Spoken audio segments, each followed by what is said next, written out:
take a brief look at power density. There are several ways to measure this, and this chart is as good as any, and this chart uses kilowatt hours per pound. Again, for many of you, this will be unsurprising. Oil is higher than coal. Coal is higher than wood. Natural gas obviously looks very promising on a density basis. Natural gas, however, from a volumetric standpoint, doesn't have the versatility yet for our current system. And also not shown on this chart is something like biomass, from which one can make biofuels. And that's for a good reason. Biomass has extremely low energy density and would not even show up on this chart. This is a big reason why humanity will never, and I do mean never, be able to transition to biomass as an energy source. Biomass just is not much of an energy source. Okay, let's review where we are up to this point in the presentation.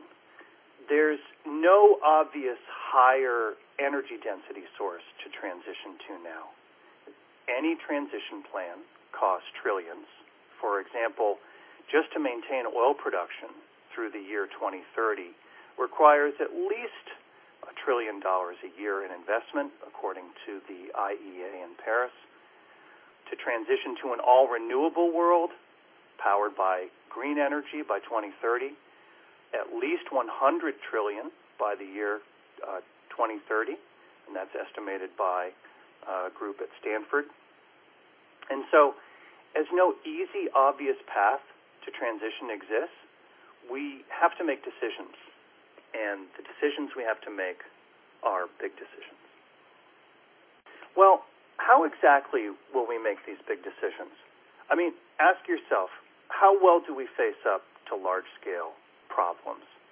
If we use the historic debt and credit bubble, which was built over a 25 to 30-year period, we saw no admission from policymakers when the bubble was being built that we were creating a problem. And now that the credit bubble has burst, we don't really have much admission that that has happened either. We're simply not very good at confronting large-scale problems. And, this is why, say, societies and economies are not inclined to do what's hardest. In fact, we're inclined more to do what's easiest. Okay, here is a chart of doing what's easy. This is a chart of Chinese coal consumption from 1997 through 2007. Now, I use China, but developing nation coal consumption across the world has been very strong this decade.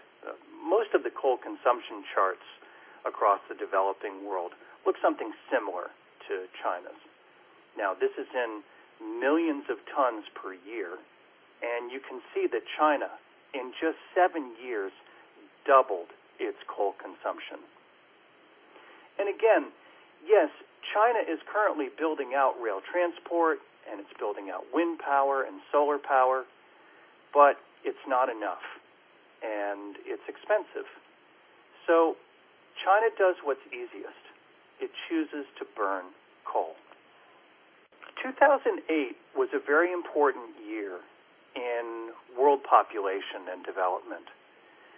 The developing world finally surpassed the developed world in energy demand, and also in 2008, humanity essentially became city dwellers. Over 51% of the world now lives in cities. And this is essentially because of the urbanization in the developing world. Now, Mike Davis, who's written a terrific book on this subject called Planet of Slums, talks about the speed of this growth in urban populations in the developing world. And Mike writes, 95% of this final build-out of humanity will occur in the urban areas of developing countries, whose populations will double to nearly 4 billion over the next generation. The scale and the velocity of third world urbanization, moreover, utterly dwarfs that of Victorian Europe. London in 1910 was 7 times larger than it had been in 1800. But Dhaka, Kinshasa, and Lagos today are each approximately 40 times larger than they were in 1950.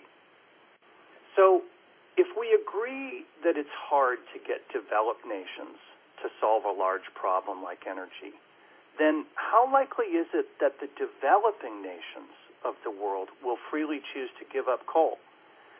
The developing world is not likely to enter into onerous climate and carbon agreements. They may enter into those agreements, but they're not likely to comply with them. Now, it's hard to beat coal. Coal is both slippery in price and versatile to use. Coal burns either with big infrastructure or without much infrastructure. You can load up large ships with coal, or you can carry coal in a bicycle basket. Even Google has tried to beat coal with their RE less than C project. Now, that's a renewable energy less than coal project, and they're still working on the problem. Google.org has done very good work so far, trying to find alternative energy sources that would be cheaper than coal. But the fact is that coal is just very hard to beat. And here's why. Coal often prices itself just below other energy resources. Other energy resources can move up in price, they can move down in price, and coal just has an amazing ability to price itself just below many other energy resources.